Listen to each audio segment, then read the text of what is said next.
Bayangkan jika setiap anak perempuan di dunia dibesarkan, bukan untuk menjadi sempurna, tapi untuk menjadi berani.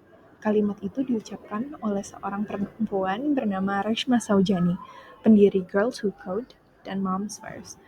Dua gerakan yang mengubah cara dunia memandang perempuan, teknologi, dan pekerjaan.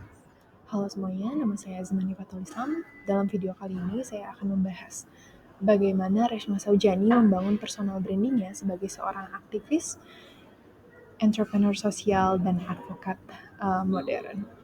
Analisis ini terinspirasi dari konsep measuring the brands of figures and business moguls, di mana kita menilai bukan hanya siapa dia, tapi bagaimana nilai, tindakan, dan visibilitas publiknya membentuk persepsi dunia. So, siapa itu Reshma Saujani? Reshma lahir pada tahun 1975 di Illinois, Amerika Serikat, dari keluarga imigran India yang pernah terusir dari Uganda. Perjalanan hidupnya adalah tentang perjuangan dan keberanian. Jadi setelah ia lulus dari studi Political Science and Speech Communication di Illinois University, dia lanjut ke Harvard Kennedy School menjadi Master Public Policy dan Yale Law School menjadi Doctor of Law. Namun, alih-alih berkarir aman di beberapa firma hukum besar seperti David Foulkes, Carrot Asset Management, Blue Wave Capital, dan Fortress, pada tahun 2010, Reshma mengambil jalur yang lebih menantang lagi, yaitu masuk dunia politik dan advokasi publik. Ia mencalonkan diri sebagai anggota Kongres dan menjadi wanita India Amerika pertama yang melakukannya. Namun, ia kalah. Dari kekalahan itu justru menjadi titik balik dalam kehidupannya. Di sanalah lahir gagasan, kenapa perempuan harus takut gagal? Sementara laki-laki belajar dari kegagalan. Dan dari situlah lahir gerakan yang cukup mendunia sekarang, yaitu Girls Who Code. Pada tahun 2012, Reshma mendirikan Girls Who Code, organisasi non-profit yang bertujuan untuk menutup kesenjangan gender di dunia teknologi. Visinya cukup sederhana. Kalau lebih banyak perempuan belajar coding, maka lebih banyak perempuan yang bisa memimpin masa depan digital.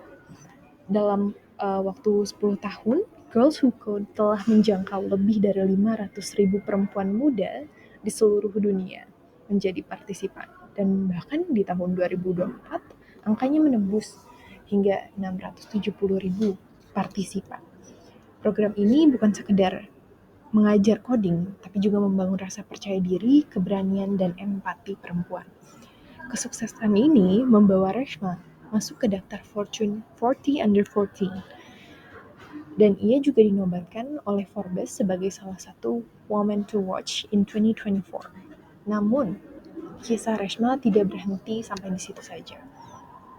Setelah pandemi COVID-19, ia melihat banyak ibu yang kehilangan pekerjaan. Dari situ, ia mendirikan Moms First, sebuah gerakan advokasi yang memperjuangkan cuti berbayar, dukungan childcare, dan pengakuan terhadap kerja domestik. Jadi, dari politik ke teknologi ke advokasi sosial. Setiap langkah Reshma selalu berangkat dari nilai yang sama, yaitu keberanian untuk mengubah sistem yang tidak adil. Selanjutnya, sebagai social entrepreneur, Reshma sangat aktif membangun personal brand-nya lewat beberapa media publik. Di pembicaraannya di TED Talks yang berjudul Tech Girls, Bravery Not Perfections, ia menyampaikan pesan sederhana tapi cukup menggugah bahwa perempuan harus berani mencoba, meski gagal. Talk ini ditonton oleh lebih dari 6,71 juta view dan diputar ulang jutaan kali di YouTube dan sosial media lain. Di beberapa sosial media, Reshma juga punya jangkauan yang cukup besar. Di LinkedIn, dia punya 394 lebih followers. Di Twitter, dia punya 129 lebih ribu followers. Di Instagram, dia punya 513 ribu lebih followers. Ia juga sering muncul di beberapa media besar seperti Forbes, Time, The Guardian, dan Fast Company. Tapi yang paling menarik lagi, Reshma bukan hanya hadir. Ia juga mengendalikan narasi. Kontennya cukup konsisten, selaras dengan nilai-nilai dirinya, dan berbasis bukti nyata, bukan hanya sekedar pencitraan. Di sini, Reshma juga menerbitkan beberapa buku. Dari situ, kunci kekuatan personal brandingnya mulai tumbuh. Lalu bagaimana dengan nilai inti dan kepribadian dia? So, kalau kita lihat lebih dalam, personal branding Reshma dibangun dengan nilai 4 utama. Di atas 4 nilai utama, yaitu bravery, di mana keberanian menghadapi kegagalan dan melawan budaya perfeksionisme yang membatasi para perempuan. So, perempuan tuh harus berani gagal, bukan takut tidak sempurna. Yang kedua ada empati, yang memimpin dengan cukup empati. Program Girls Who Code tidak hanya mengajarkan keterampilan bagaimana caranya perempuan harus bisa coding, tapi juga membangun komunitas dan dukungan emosional bagi para perempuan. Kemudian equality, karena kesetaraan bukan hanya slogan bagi dirinya, tapi juga sebuah hasil yang bisa diukur. Dalam laporan Girls Who Code pada tahun 2020, lebih dari 50% pesertanya berasal dari kelompok minoritas dan berpenghasilan rendah. Yang keempat, authenticity. Reshma selalu terbuka tentang kegagalannya, baik di politik maupun kehidupan pribadi. Dalam bukunya Pay Up, ia jujur tentang perjuangannya menjadi ibu di tengah sistem pekerjaan yang cukup tidak adil bagi perempuan. Nilai-nilai ini bukan hanya sekedar teori, mereka terwujud dalam tindakan nyata. Dan itulah mengapa publik mempercayai Reshma. Kemudian, apa sih yang membuat brand dari Reshma ini cukup unik? Kalau disimpulkan, keunikan personal branding Reshma tidak hanya pada satu hal.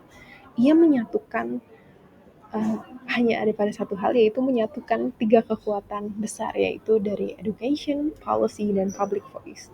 Ia mengubah coding menjadi alat sosial, advokasi menjadi gerakan kebijakan, dan pengalaman pribadinya menjadi kekuatan naratif. Dalam istilah branding, ini juga disebut purpose-driven brand, di mana brand tumbuh dari nilai, bukan sekadar reputasi. Reshma adalah bukti bahwa brand yang terkuat bukan brand yang paling sering tampil, tapi yang paling konsisten dalam nilai dan dampaknya.